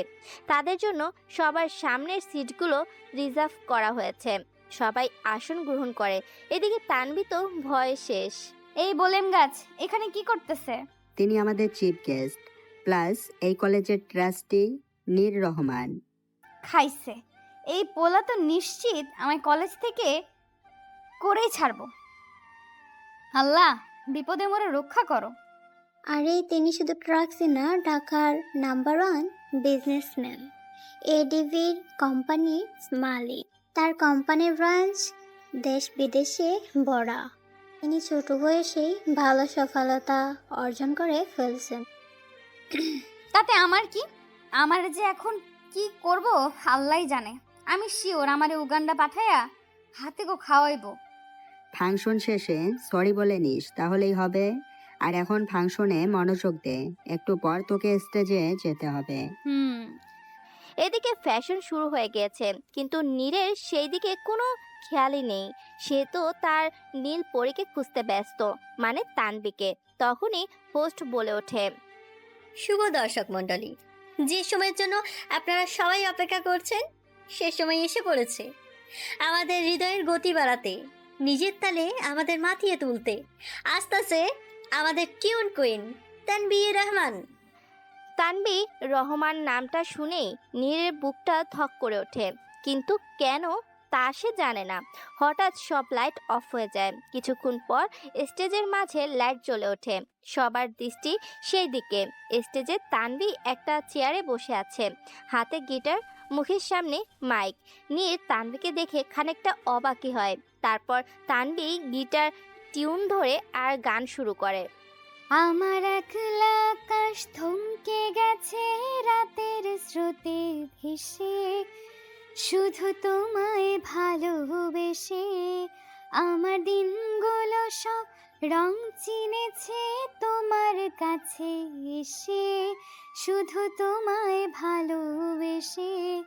তুমি চোখ মেললেই ফুল ফুটেছে আমার ছাদে এসে, ভোরের শিশির ঠোঁট ছুঁয়ে যায় তোমায় ভালোবেসে। গান শেষে সবাই জোরে জোরে তালি দিতে থাকে, অনেকে শিশু বাজাতে থাকে। নৃত্য এতক্ষণ মুগ্ধ হয়ে তানভীরের গান শুনছিল, সে যেন তানভীরের গানে হারিয়ে গিয়েছিল। নীরের মনে হয় অজানা ভালো লাগা কাজ করছিল, কোনো এক অনুভূতি তার মধ্যে উকি দিচ্ছিল, কিন্তু তার যে এই অনুভূতির নাম জানা নেই। তালের শব্দে নীরের হুঁশ ফিরে, আর স্টেজে তাকিয়ে দেখে তানভী নেই। সে ওয়াশরুমে কথা বলে তানভীকে খুঁজতে থাকে, খুঁজতে খুঁজতে কলেজের বাগানের দিকে চলে যায়। আর সেখানে এসে যা দেখে তাতে নীরের মাথা গরম হয়ে যায়। তার চোখ দুটো ভীষণ লাল হয়ে আছে, আর তার চাহনিতে হিংস্রতা ফুটে উঠেছে। সে দেখলো, নীর যা দেখলো, তানভীকে কেউ জোরে ধরে আছে, আর তানভী ওকে ছাড়ানোর আপ্রাণ চেষ্টা করছে, কিন্তু পারছে না। ছেলেটা প্রায় তানভীকে অনেক বাজেভাবেই টাচ করতেছে। এই সব দেখে নীরের মাথা গরম হয়ে যায়, তার চোখ দুটো ভীষণ লাল হয়ে আছে, আর তার চাহনিতে হিংস্রতা ফুটে উঠেছে। নীর সামনে এগুতেই যাবে, তখন দেখে তানভী তার পা দিয়ে সেই ছেলের পায়ে পাড়া দিল। যেহেতু তানভী পেন্সিল হিল পরেছিল, তাই ছেলেটির পায়ে বেশ ভালোই ব্যথা পেয়েছে। তানভীর ওই ছেলের পায়ে পাড়া দেওয়ার পর ওর পা টেনে ধরে ফালিয়ে দেয়। তানভী ওই ছেলের পায়ে পাড়া দেওয়ার পর ওর পা টেনে ধরে ফালিয়ে দেয়, তারপর পাশে থাকা বাঁশের টুকরা দিয়ে ইচ্ছা মতো পিটাতে থাকে আর বলে, হাতির বাচ্চার ঘরের নাতির ঘরের বউয়ের একমাত্র পোলা, তোরে 100 বার ওয়ার্নিং দিছি আমার কাছে আসবি না। এতদিন কিছু বলি নাই দেখা মাথায় উঠে গেছিস তাই না? আজকে তুই তোর সব সীমানা পার কইরা গেছিস। আজ তোর এমন অবস্থা করব যে তুই আর কোনো দিন কোনো মেয়ের দিকে বাজে নজরে তাকাবি না। এই বলে ধুম ধারম পিটাতে থাকে, আর নীর মুগ্ধ হয়ে তানভীকে দেখতে থাকে। নীর কখনো কোনো মেয়েকে এভাবে প্রতিবাদ করতে দেখেনি। তানভীর মধ্যে এক আলাদা জাদু আছে, যা তানভীকে তার প্রতি আকর্ষিত করেছে। তানভী ওই ছেলেকে পিটিয়ে চলে যেতে নেয়, তখনই নীর লুকিয়ে পড়ে, আর তানভী তো রাগে ফুঁসতে ফুঁসতে চলে যায়। নীর কাকে যেন ফোন করলো। এর কিছুক্ষণ পরেই দুজন কালো পোশাক পরা লোক আসলো। নীর তাদেরকে কি যেন বলল, তারপর তারা সেই ছেলেটির কাছে গিয়ে দেখে সে ওঠার চেষ্টা করছে। তারা ওই ছেলেকে উঠে নিজের সাথে কোথায় জানি নিয়ে যায়, আর নীর চলে যায় স্টেজে। সবাই ভাবছেন তো কি হয়েছিল, আর ছেলেটি বা কে? তাহলে যেতে হবে কিছু সময় আগে। কিছুক্ষণ আগে তানভী স্টেজ থেকে নামতেই নীরব, মানে ওই ছেলেটা, এসে সামনে দাঁড়ায় আর কিনা বলে তানভীকে টান দিয়ে সাথে নিয়ে যায়। ঘটনা এত দ্রুত হওয়ায় তানভী বুঝে উঠতে পারেনি। নীরব তানভীকে সাথেই পড়ে নীরব তানভীদের সাথেই পড়ে অ্যান্ড তানভীকে ভালোবাসে, কিন্তু তানভী কখনো ওকে পাত্তা দেয়নি। তাই আজ ওই ঠিক করেছে তানভীকে প্রপোজ করবে, হয়তো ওর সাথে রিলেশনে যাওয়ার জন্য রাজি হবে, নাইলে আজ তাকে একদিনের জন্য বেড পার্টনার হতে হবে। আর যেভাবেই সেই কাজ। তানভীকে কলেজের পেছনে এনে তাকে প্রপোজ করে, কিন্তু ও মানা করে দেয় আর নীরবকে থাপ্পড় মারে। ব্যাস, নীরবের মাথা গরম হয়ে যায় আর সে তানভীরের সাথে জোরাজুরি করে। বাকি তো আপনারা জানেনই। নীর এসে নিজের সিটে বসে, তখন তিহান নীরকে জিজ্ঞেস করে, কই গেছিলি তুই? নীর বলে একটা কল আসছিল। তিহানও আর কিছু জিজ্ঞেস করে না।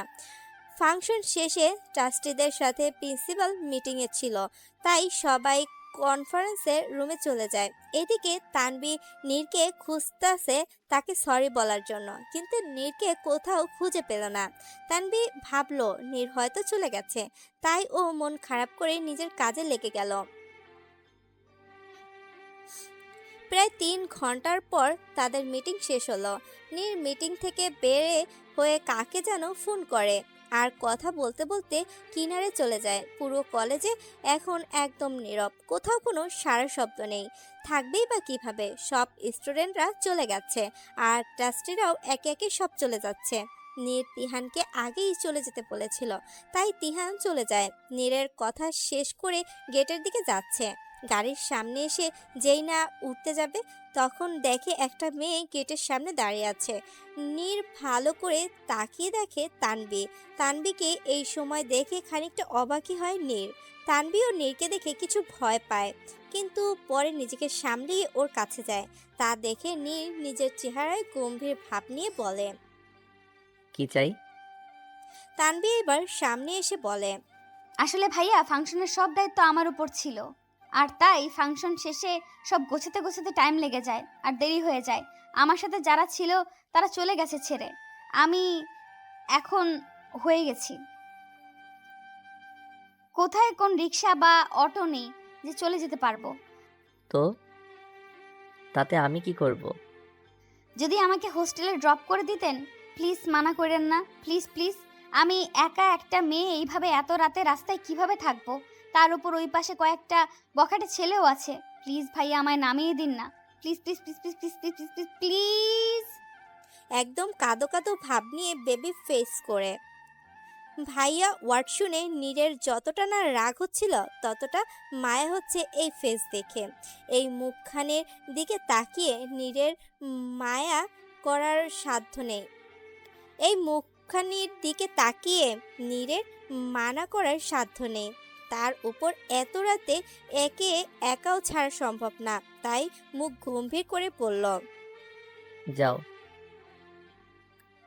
যাও, গাড়িতে ওঠো।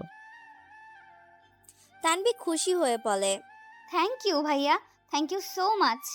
এই বলে তানবি গিয়ে ড্রাইভিং সিটের পাশের সিটে গিয়ে বসে পড়ে। নীর গিয়ে বলে, তোমাকে কি আমি ড্রাইভারের সাথে লাইন মারার জন্য গাড়িতে উঠিয়েছি নাকি? যদি এতই লাইন মারার ইচ্ছা থাকে তাহলে ওই ছেলেদের সাথে গিয়ে করো, আমার ড্রাইভারের উপর না। যাও, পিছে গিয়ে বসো। ধমকের সুরে বলল। তানবি গাল ফুলিয়ে গাড়ি থেকে নেমে পিছে বসতে গেল আর বিড়বিড় করে বলতে লাগলো, বেটা আম গাছের লেঙ্গুর, দেখতে তো সাকিব খানের মতো, কিন্তু কথা ডিপ জলের মতো। আমি নাকি ড্রাইভার, এর উপর লাইন মারবো? আমার চয়েস এত খারাপ না। এত কি বিড়বিড় করতেছো? যা বলার সোজাসুজি বলো। আমি আবার কি বললাম? কানে বেশি শোনেন নাকি? আমার কান ঠিক আছে, নিজের ঠোঁট ঠিক করো আগে। খালি নড়ে, যে কেউ দেখলে বুঝবে তুমি বিড়বিড় করতেছো। তারপর তানবি কিছু বলল না, গাড়ি ছেড়ে দিল। কিছুক্ষণ যাওয়ার পর, এই যে শুনুন, ওই দিনের জন্য সরি। আসলে কি? তুমি কি মনে করেছো আমি সব ভুলে গেছি? একদম না। নীর কাউকে একবার দেখলে ভুলে না। আমি দেখতে চাচ্ছিলাম তুমি কি করো। আর হ্যাঁ, জানি এখন কি বলবা। আমার মতো হ্যান্ডসাম ছেলে দেখে নিজেকে কন্ট্রোল করতে পারোনি, তাই তো জানা আছে, আর বলতে হবে না। তানবি এবার রাগে গিয়ে নীরের পাঞ্জাবির কলার ধরে টানে নিজের কাছে এনে বলে, আসছে আপনার মধ্যে এমন আছে যে আমি নিজেকে কন্ট্রোল করতে পারবো না। দেখতে তো ডিপ জলের মতো। না না, ডিপ জল আপনার থেকে সুন্দর, আপনি তো কদুচোর। আর হ্যাঁ, ওই দিন ফ্রেন্ড আমাকে ডেয়ার দিছিল যে রেস্টুরেন্টে সর্বপ্রথম যে ঢুকবে তাকে প্রপোজ করতে হবে অ্যান্ড গালে কিস করতে হবে, তাই করছি। বলে আপনার মতন মানুষকে কেই বা প্রপোজ করবে? আর কেনই বা প্রপোজ করব? আর কেনই বা কিস করব? এই মেয়ে, তোমার সাহস তো কম না, আমাকে এত কিছু বলতেছো। কি বললা? আমি ডিপ জলের মতো কদুচোর? তুমি আমায় চিনো? শত শত কোম্পানির মালিক আমি, আমার আন্ডারে হাজার হাজার মানুষ কাজ করে। আর তোমারে আমার কোন দিক দিয়া ডিপ জলের মতো লাগে? আমি শাহরুখ খানের থেকে কম না। আমার পিছে কত মেয়ে পাগল তুমি জানো? শত শত মেয়ের ক্রাশ আমি। আমাকে পাওয়ার জন্য সবাই মরিয়া হয়ে পড়ে। জাস্ট এক ইশারায় মেয়েদের লাইন লেগে যাবে। আমি তো আর পাগল নই যে একটা কদুচোরের পিছে লাইন লেগে দাঁড়াবো। আরেকবার যদি কদু চোর বলছো না, আমি যে কি করব নিজেও জানি না। কদুচোর কদুচোর কদুচোর কদুচোর কদুচোর। নীর এবার রেগে গিয়ে তানভীরের হাত দুটো চেপে ধরে আর দাঁতে দাঁত চেপে বলে। নীর আচমকায় তানভীরের ঠোঁট আঁকড়ে ধরে। তানভী তো শত বড় ঝাটকা খেল তানভী তো শত বড় ঝাটকা খেল চোখ তো একদম রসগোল্লার মতো বড় বড় করে রাখছে। তানভী বোঝার পর ওর সাথে কি হচ্ছে, তখন সে নিজেকে ছাড়ানোর জন্য ছোটাছুটি করতে থাকে। নীর এইবার এক হাতে তানভীরের কোমর নিয়ে তাকে নিজের সাথে চেপে ধরে। তানভী তো ছোটার জন্য অস্থির হয়ে গেছে। তানভী আর না পেরে এবার কেঁদে দেয়। প্রায় কিছুক্ষণ পর নীর সরে আসে। তানভী কাঁদতে কাঁদতে বলে, ইউ, আপনার সাহস কিভাবে হলো আমাকে কিস করার? নীর একদম রিল্যাক্স হয়ে বলল, তোমায় আগেই বলেছিলাম চুপ করতে, কিন্তু তুমি করনি, তাই বাধ্য হয়ে আমি এমন করছি। আর এমনিও তুমি আমায় একবার কিস করেছো, আমিও করেছি, হিসাব বরাবর। বাট মেয়েদের ঠোঁট খেতে এত মিষ্টি হয় আগে জানতাম না তো। আমার এখন আবার এই মিষ্টি খেতে ইচ্ছে করতেছে। You deep. Hush, no more words. আমি যে কি করতে পারি তা এতক্ষণে বুঝেই গিয়েছো। তাই এখন যদি আরেকটা শব্দ বের হয় তোমার মুখ দিয়ে, আমি যে কি করব তুমি কল্পনাও করতে পারবে না। তানভী এবার চুপ হয়ে যায় আর গাড়ির একদম কিনার ঘেঁষে বসে। তা দেখে নীর তানভীকে টেনে দিয়ে নিজের সাথে মিলিয়ে নেয়। তানভী নিজেকে ছাড়াতে চাইলে নীর ধমক দিয়ে বলে, যদি আরেকটু নড়াচড়া করছো, তোমাকে যে আমি কি করব তা তুমি কল্পনাও করতে পারবে না। তানভী আর কিছু না বলে চুপ হয়ে বসে থাকে। এই পোলার ভরসা নাই, কি না করে, তাই তানভীর চুপ হয়ে থাকে। কিছুক্ষণের মধ্যেই তারা তানভীরের হোস্টেলে এসে পৌঁছায়। গেট খুলে দিতেই তানভী এক দৌড়ে হোস্টেলের ভিতর চলে যায়। তা দেখে নীর একটু হাসে। তারপর ড্রাইভারকে বলে গাড়ি গোডাউনের দিকে নিয়ে যেতে। ড্রাইভারও আর কিছু না বলে গাড়ি ওই দিকে ঘুরিয়ে নেয়।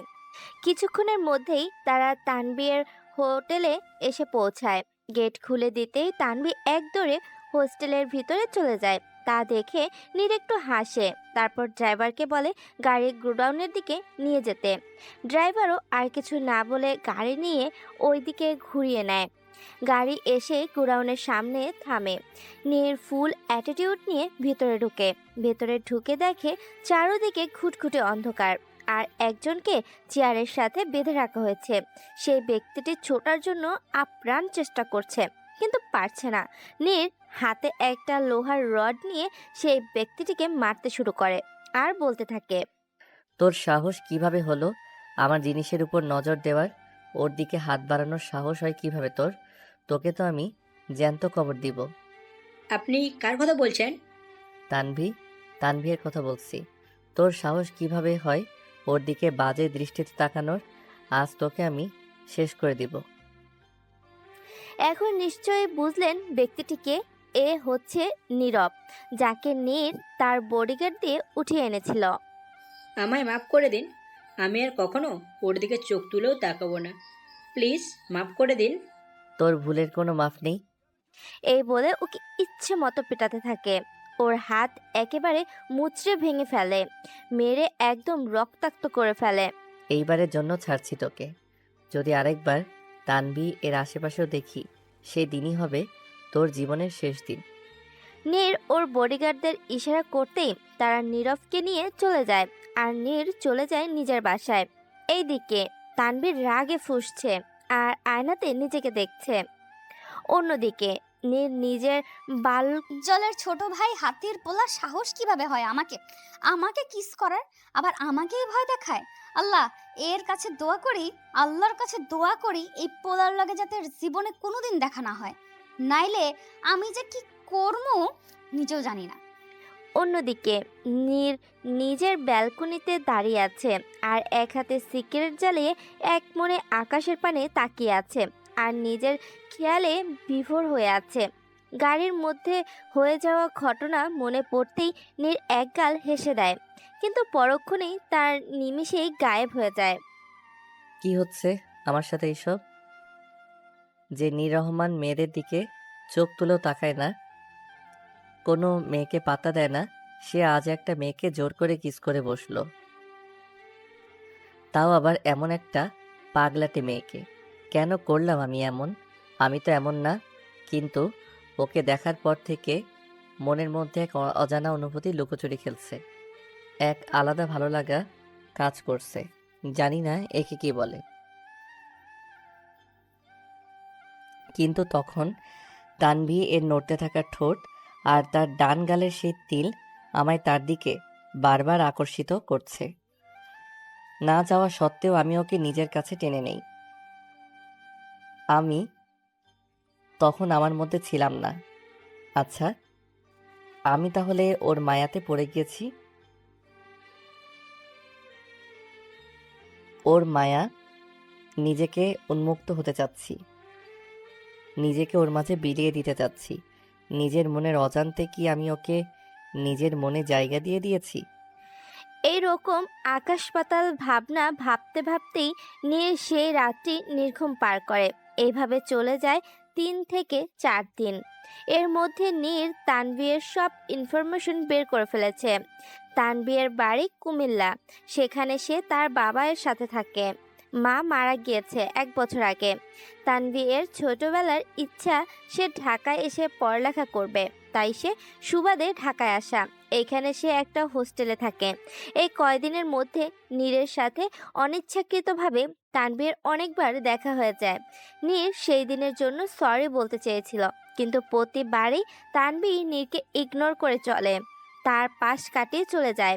তানভীর চায় না যে ওর নীরের আর কোনো ঝামেলা হোক। আর এইদিকে নীরের এইসব একদম সহ হচ্ছে না। ইচ্ছে করছে তানভীরকে তুলে আছাড় দিয়ে মারতে।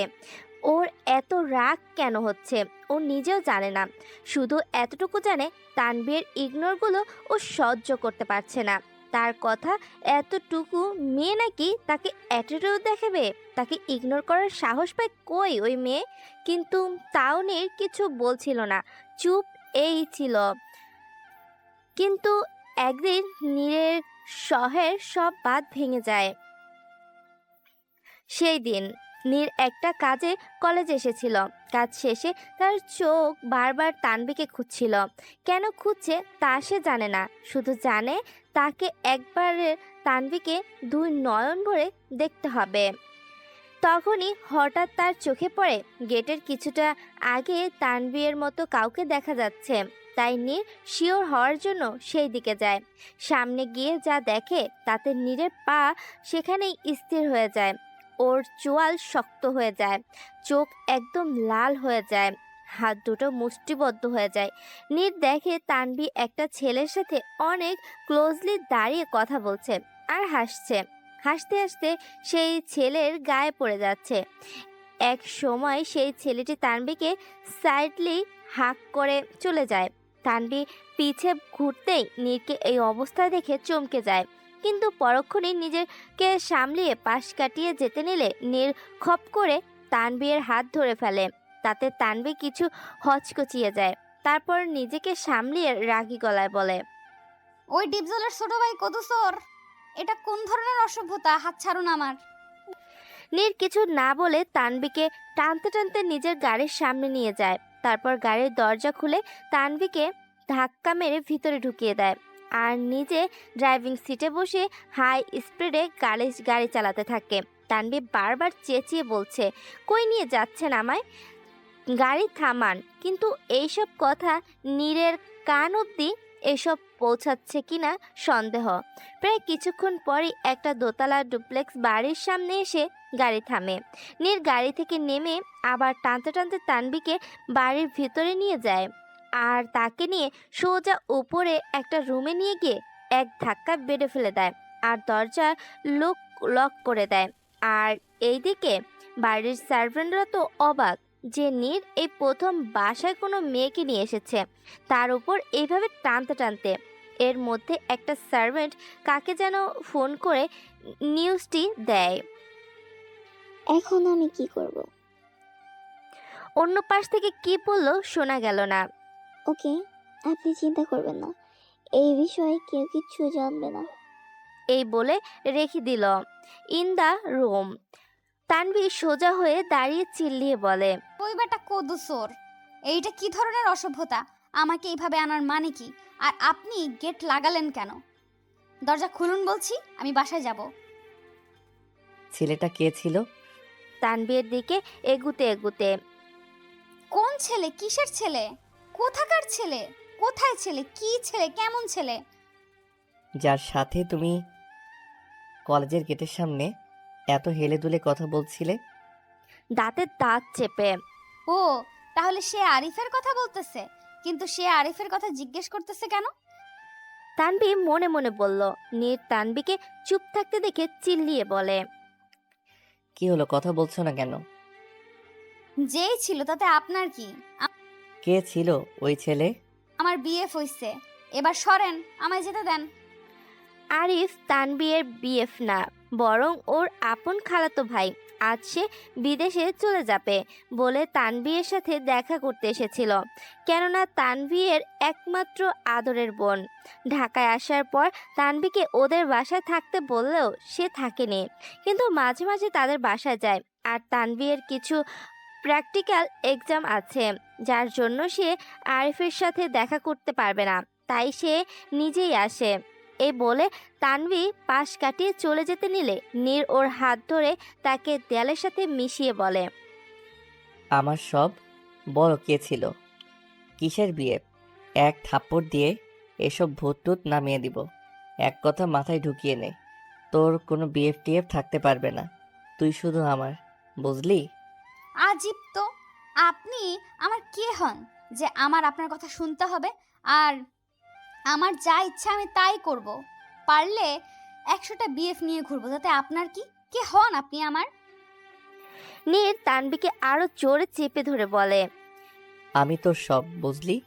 তুই শুধু আমার, আর আমি বাদে তুই অন্য কারো হতে পারস না। তোর উপর শুধু আমার অধিকার। কিসের এত অধিকার দেখাচ্ছেন আমার উপর? কি হন আপনি আমার? কি হই আমি আপনার? আপনার সাথে সম্পর্ক কি? কিছুই না। আমি আপনার কেউ না, বুঝলেন? নীরের এত করে হুঁশ আসে সে কি করছিল। সে তানভীরের শেষ কথা শুনে ওকে ছেড়ে দেয়। একটু দূরে গিয়ে ভাবতে থাকে, সে নিজেও তো জানে কেন সে তানভীরের সাথে এমন করছে। ঠিকই তো, কি হয় ওর? কি বা সম্পর্ক ওর সাথে? কিসের এত অধিকার খাটাচ্ছি তার উপর? কিসের এত টান যা বারবার তানভীরের দিকে তাকে অগ্রসর করেই চলেছে? কেন সে তানভীকে অন্যের সাথে সহ করতে পারে না? কেন তাকে নিজের আড়াল করতে চায় না? কেন? এইসব যখন নীর ভাবছে তখন তানভী বলে ওঠে, কি নেই তো? কি নেই তো জবাব আপনার কাছে?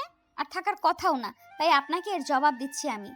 আমি আপনার কেউ না, আর তাই আমার উপর আপনার কোনো অধিকার নেই।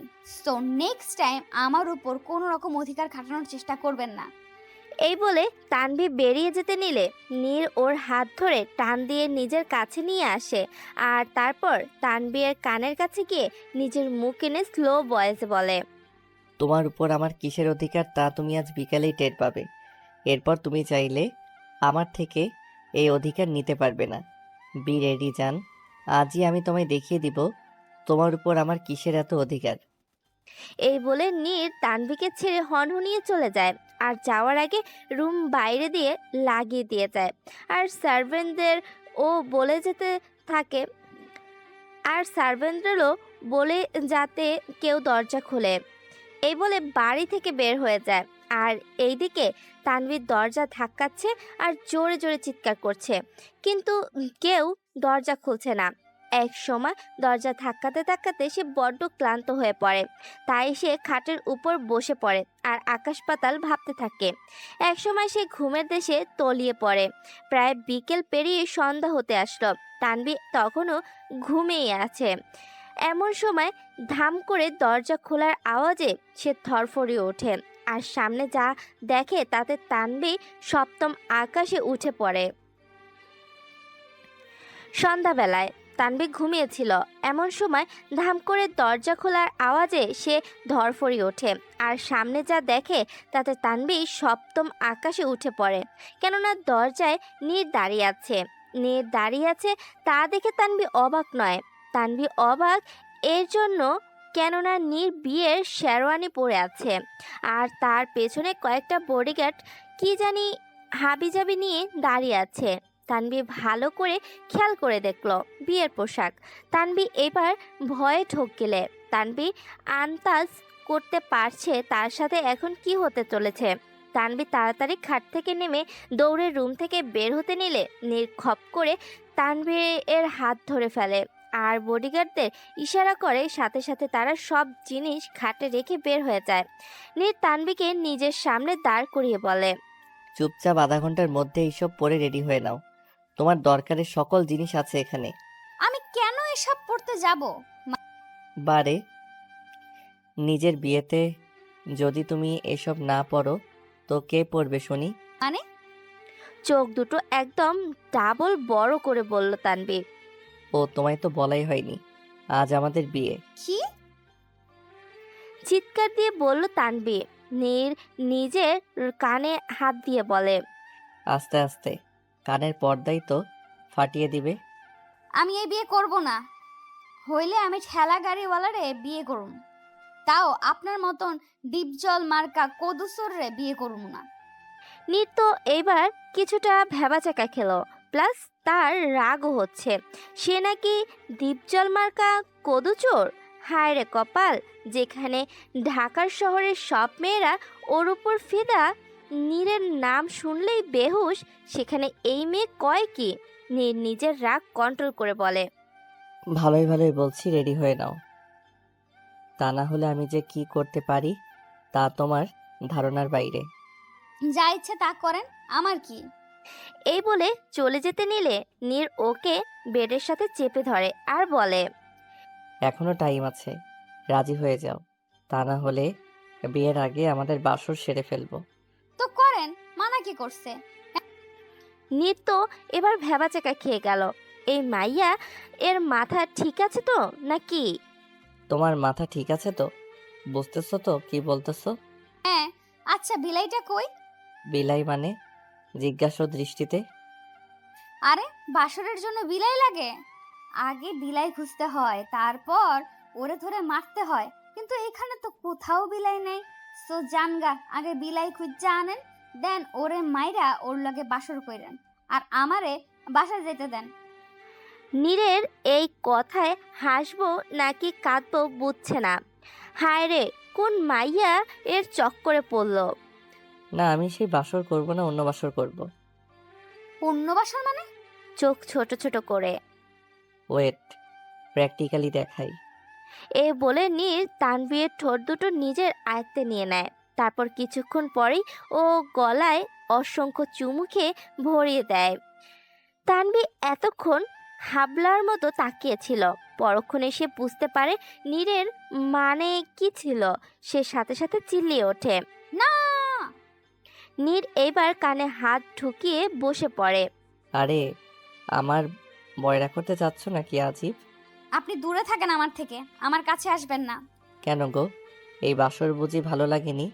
আসো, শুভ কাজটা সেরে ফেলি। আমার একদম কাছে আসবেন না, দূরে দূরে যান। তা তো হয় না, আসো, কাছে আসো। একদম ছোবেন না আমায়। আপনি যা বলবেন আমি তাই করতে রাজি, কিন্তু তাও কাছে আসবেন না আমার। নীর এবার একটা পৈশাসিক হাসি দিয়ে বলে। নীর এবার বিশ্বজয়ের একটা হাসি দেয়। সে এতক্ষণ এটার জন্য অপেক্ষা করছিল। নীর তারপর বলে, তাহলে আমাকে বিয়ে করতে তৈরি হয়ে যাও।